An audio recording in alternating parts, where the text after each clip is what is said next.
এখন বর্তমান যিনি আজানগাছি দরবারের যিনি গদ্দি নসীন পীর, আমাকে হয়তো আপনারা সবাই চেনেন না।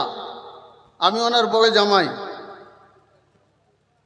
আমার পড়াশোনার জীবন থেকে তো, আমার বৈবাহিক জীবন থেকে তো, তার আগে থেকে, বিয়ের বয়স থেকে আমি আমার শ্বশুরকে চিনি। আমার শ্বশুর কেমন ধরনের মানুষ সে আমি আপনাদেরকে কি বলবো।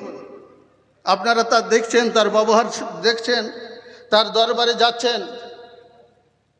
আমার শ্বশুর আমাকে বলল ফোন করে যে বাবা তুমি দু চার কথা নামাজের কথা বলো, কেন তিনি আমাকে আমার শিক্ষাগত জীবনটা তিনি আমার পিছনে গাইড করেছেন। আমাকে মুমতাজুল মুহাদ্দিসিন পড়িয়েছেন, মুমতাজুল ফোকা মুফতি পাশ করিয়েছেন। আমার শ্বশুর যখন বলল দু চার কথা বলার জন্য আপনাদের সম্মুখে উপস্থিত হয়েছি। আসসালাতু ইমাদুদ্দিন, এই যে বিরাট প্যান্ডেলটা আছে, আচ্ছা বিনা খুঁড়িতে কি দাঁড়িয়ে আছে? আওয়াজ দিয়ে বলুন। বিনা খুঁড়িতে প্যান্ডেল দাঁড়িয়ে নেই। নামাজ হচ্ছে দিনের স্তম্ভ। যে ব্যক্তি নামাজকে আদায় করে সে দিনটাকে মজবুত করে রেখে দিল। যে ব্যক্তি নামাজ আদায় করে না, ইসলামটাকে ভেঙে টুকরো টুকরো করে দিল। আমরা সবাই মুসলমান তো, এখানে টুপি মাথায় দিয়ে এসে মজলিসে বসেছি, তবে আলুর মতো নয়।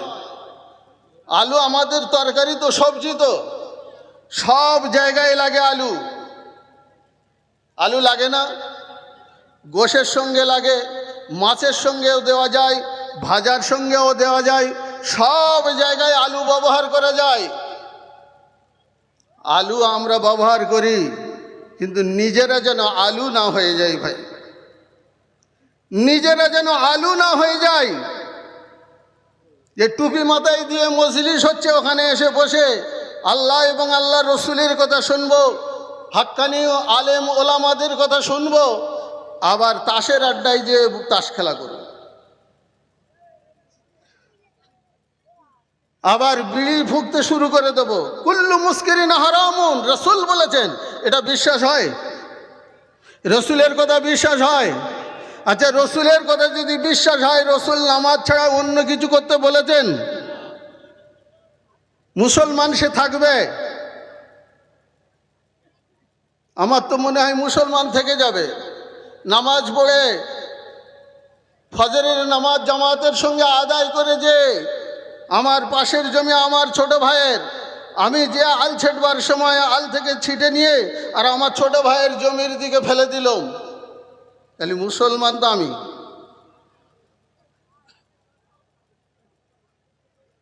মান সালিমাল মুসলিমুনা মিন লিসানিহি ওয়া ইয়াদিহি, মুসলমান সেই ব্যক্তিকে বলা হবে, রাসূলের হাদিস, মান সালিমাল মুসলিমুনা মিন লিসানিহি ওয়া ইয়াদিহি, মুসলমান ওই ব্যক্তিকে বলা হবে যার হাতের এবং মুখের কথার দ্বারাতে তার প্রতিবেশী শান্তিতে বসবাস করে। আজ শান্তি আছে? শান্তির মা তো কবে মরে গেছে, চিতায় জ্বলে শেষ হয়ে গেছে। আজ মুসলমানকে দেখে ঘৃণা করে, তা অন্য কোনো কম করবে না তো কি ছেড়ে দেবে? মুসলমান ওই ব্যক্তি, আমার রসুলের আদর্শ আমার আপনার ভেতরে ফুটিয়ে যদি না তুলতে পারি, কিয়ামতের ময়দানে ইয়াউমা লা তামলিকু নাফসুন লিনাফসিন শাইআ, আল্লাহর কোরআন বলছে সেই দিন কেউ কাউকে উপকার করতে পারবে না। কোনো মানুষের উপকার করতে পারবে না যদি সে নিজের আমলটাকে ঠিক না করতে পারে। যদি সে তার নিজের আমলটা ঠিক না করতে পারে, কোনো মানুষকে উপকার করতে পারে। তাহলে আমার বুকে হাত দিয়ে আমি চিন্তা করব, প্রত্যেক দিন রাত্রে শুয়ে বালিশে মাথা দিয়ে চোখটা বন্ধ করে একবার ভাববেন, এই বিশাল জমির মালিক আমি, বিশাল জমির মালিক আমি, আমার দুটো তিনটে বাস চলে, 4-5টা কারখানা চলে, সব আমার। রাত্রে বিছানায় বালিশে মাথা দিয়ে একবার ভাববেন আমি কার, সব সেরে যাবে বাবা। চোখটা বন্ধ করে শুধু একটুখানি ভাবা যে আমি কার, এইটুকু ভাবলে সব চিন্তা ভাবনা দূর হয়ে যাবে, সব পাগলামি সেরে যাবে। আসসালাতু ইমাদুদ্দিন মানে আকামাহা ফাকাদ আকামাদ্দিন, যে নামাজটাকে কায়েম করলো সে আল্লাহর দিনটাকে মজবুত করে রেখে দিল। আল্লাহর কোরআন বলছে আজ আমাদের ভেতরে সেই জিনিসটা ঢুকছে না কেন? আমাদের ভেতরে খাওয়ারটা ঠিক নেই, খাবার আমাদের ঠিক নেই। আমরা কি খাচ্ছি হিসাব করিনি। একটা গরু আমি পুষেছি, গাই গরু, দুধ খাওয়ার জন্য। আমার জমিতে তার খোঁটা মেরে দিয়েছি, গরুটা ঘুরে ঘুরে আমার জমিতে ঘাস খাবে। কিন্তু আমার অপর ভাইয়ের জমিটা আমার জমির পাশে, সেখানে কচি কচি ঘাস হয়েছে।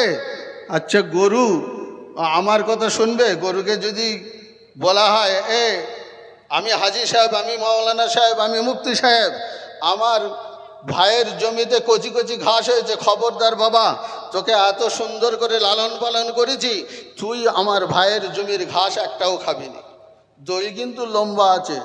আচ্ছা বলুন, গরুর কান কি ছোট আমার মতো? গরুর কান আমার মতো? আমার থেকে বড় তো। তাহলে গরু আমার কথা শোনার দরকার ছিল না? ছিল না। কিন্তু গরু শুনবে? গরু শোনে না। ফি কুলুবিহিম মারাদুন ফাযাদাহুমুল্লাহু মারাদা, আমাদের অন্তর হয়ে গেছে ভাইরাসপূর্ণ, আমাদের অন্তরটা ভাইরাসপূর্ণ। এই ভেতরে কোরআন আর হাদিসের কথা ঢোকে না। আজ কোরআন আর হাদিসের কথা যদি আমার আপনার ভেতরে ঢুকতো, এসআইআর এর নাম করে মুসলমানকে হয়রানি করতে কেউ পারত না। আজ আমার আপনার ভেতরে কোরআন আর হাদিসের কথা ঢোকে না বলে অন্য কম আমার আপনার উপরে ছড়ি ঘোরাচ্ছে। মুসলমান কবে আর জাগবে? কবে আর শুনবে কোরআন হাদিসের কথা? চলে যাওয়ার তো সময় হয়ে গেল বাবা। 60 বছর বয়স তো আমার আপনার পার হয়ে গেছে। কবে আমি আপনি আর কোরআন হাদিসের উপরে চলব? ওই গরুটা শুনলো না, কচি কচি ঘাস খেয়ে নিল আমার ভাইয়ের জমি থেকে। সেই গরুর দুধ খেয়ে আমি আল্লাহু আকবার বলে ইমাম সাহেব নামাজ পড়াচ্ছি। সেই গরুর দুধ খেয়ে আমি আল্লাহু আকবার বলে নামাজ পড়াচ্ছি ইমাম সাহেব। শত শত মুসল্লি আমার পিছনে নামাজ পড়ে। আমার আল্লাহ বলছেন, বান্দা তুই খেয়েছিস কি? কুলু ওয়াশরাবু ওয়ালা তুসরিফু, তুমি খাও হালালান তাইয়্যিবা, তোমার খাবারটাকে পাক পবিত্র আছে কিনা তুমি বিচার করে খাও। তোমার খাবারটা পাক পবিত্র আছে কিনা তুমি বিচার করে খাও।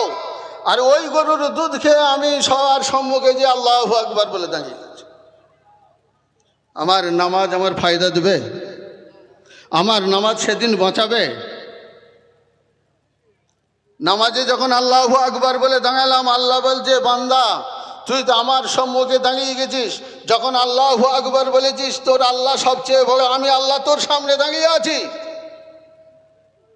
আলহামদুলিল্লাহি রাব্বিল আলামিন, বান্দা আমার প্রশংসা করছিস, আমি আল্লাহ তোর সম্মুখে দাঁড়িয়ে দাঁড়িয়ে শুনছি। বান্দার কথা যখন আল্লাহ নামাজের সম্মুখে দাঁড়িয়ে আমার কথা আমার আল্লাহ শুনছে, আমি আল্লাহকে দেখতে পাইনি কেন? আলা ওয়া ইন্নাহা ফিল জাসাদি মুদগাতুন ইযা সালুহাত সালুহাল জাসাদু কুল্লুহু ওয়া ইযা ফাসাদাত ফাসাদাল জাসাদু কুল্লুহু আলা ওয়া হিয়াল কলব। আমার আপনার ভিতরে রাসূল করিম সাল্লাল্লাহু আলাইহি ওয়াসাল্লাম মদিনার মসজিদ নববী শরীফে নামাজ পড়াচ্ছেন, নামাজে দাঁড়িয়েছেন আল্লাহু আকবার বলে। সাহাবায়ে কিরামরা পিছনে কাতারবদ্ধ। একজন সাহাবার পায়ের গোড়ালির নিচে কাপড় নেমে চলে গেছে, পিছনে দাঁড়িয়ে আছে রসুলের সরাসরি পিছনে। আল্লাহ রসুল কাবার দিকে মুখ করে নামাজে দাঁড়িয়ে কাবার দিকে চেয়ে আছেন, কেবলার দিকে মুখ করে চেয়ে আছেন। বলছে, ও সাহাবা, অমুক সাহাবা, তোমার কাপড়টা বাবা একটু উপরে তুলে নাও। সঙ্গে সঙ্গে ওই সাহাবা বললেন, ইয়া রাসূলুল্লাহ, আপনি তো সামনের দিকে চেয়ে আছেন, আমাকে কি করে দেখলেন? আমার কাপড় ঝুলে গেছে, গাঁটের নিচে নেমে গেছে। আল্লাহ রসুল বলছেন, বাবা সাহাবা শুনে রেখে দাও, আমার চোখের পাওয়ার আমার আল্লাহ সম্মুখে যত দিয়েছে, আমার পিছন দিকে তত দিয়েছে। রসুল জীবনে মিথ্যা কথা বলেনি, জীবনে কোনোদিন মিথ্যা কথা বলেনি। তাহলে কাফির মুশরিকরা কোনোদিন ওই আবু জাহেলের মতো শয়তান আমার রসুলকে আল আমিন উপাধি দিত না, আর সাদিক উপাধি দিত না। রসুল যখন জীবনে মিথ্যা কথা বলেনি, তাদের আদর্শ আমার আছে তো। ছোট বাচ্চার সম্মুখে ইমাম গাজ্জালী রহমাতুল্লাহ আলাইহি ইহইয়াউল উলুমিদ্দিন সেই কিতাবের ভিতরে বলছে, তোমার ছোট বাচ্চার সঙ্গে হাসির ছলে খেলার ছলে তুমি কোনোদিন মিথ্যা কথা বলো না, তাকে মিথ্যা কথা শেখাবে না। আর আমি আমার হাতের ভিতরে কিচ্ছু নেই, বাচ্চা ছেলে, তাকে ডাকছি, কচি লাও, এসো এসো এসো, হাতের ভিতরে কিচ্ছু নেই, বাচ্চাটা লোভে পড়ে তো আসবে। তাহলে লোভে পড়ে যখন বাচ্চাটা আসছে, তাহলে নিশ্চয়ই কিছু দেওয়ার দরকার ছিল, আমার হাতে তো কিচ্ছু নেই। তাহলে মিথ্যাটা কে শিখিয়েছে? বাপ আর মা। আজকে খুব দুঃখ লাগে, আজ আমরা বাপ মাকে চিনতে পারিনি তো, বাপ মাকে চিনতে পারিনি। অনেক পীরের দরবার আছে,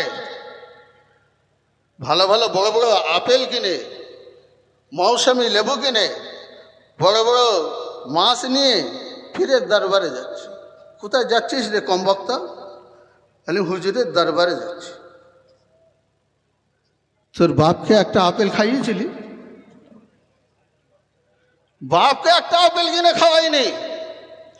মা অসুস্থ, মা বলেছে, বাবা বাজার থেকে আমার পান খাওয়ার অভ্যাস, আমাকে 1 টাকার পান এনে দিস। ও কম বক্তা বাজার থেকে ফিরে এসেছে, 1 টাকার পানও আনেনি, ও হুজুরকে মৌসুমি লেবু খাওয়াতে যাচ্ছে। এই মুসলমান নামাজ পড়ে বলছে, আমি খুব নামাজি মানুষ, কিয়ামতের দিন আমার পার হয়ে যাবে, পার হয়ে যাবে।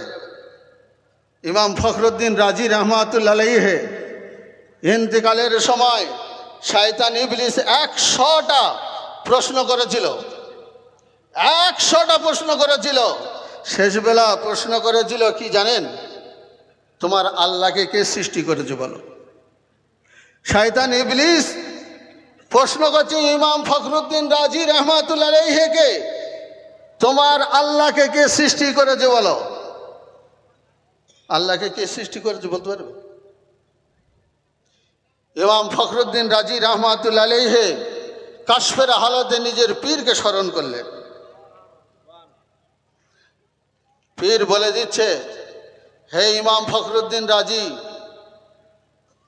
তুমি বহুত কিতাব লিখেছো, বহুত কিতাব পড়েছো, তুমি বড় আল্লাহওয়ালা হয়েছ, কিন্তু ইবলিসের একটা প্রশ্নেতে তুমি ঘায়েল হয়ে গেলে। সব ইবলিসের 99টা প্রশ্ন তুমি তার উত্তর দিয়ে দিয়েছো, কিন্তু একটা প্রশ্নে ঘায়েল হয়ে গেছো। বলো, আমি তোমার পীর বলছি, আমি তোমার শায়েখ বলছি, বিনা দলিলে আমার আল্লাহ এক। ইমাম ফখরুদ্দিন রাজি রহমাতুল্লাহ আলাইহি বলে দিলেন, বিনা দলিলে আমি বলছি আমার আল্লাহ এক। বলে ফখরুদ্দিন, তোমার পীর যদি তোমার গাইড না করতো, তাহলে তোমাকে ঈমান হারা করে আমি ইবলিস তোমাকে জাহান্নামে পৌঁছে দিতাম। তাহলে হাক্কানি পীরের মুরিদ হতে হবে না হবে না? হাক্কানি পীরের দরবারের সোহবতে থাকতে হবে না হবে না? হাক্কানি পীরের সোহবতে থাকলে কি পাওয়া যায়?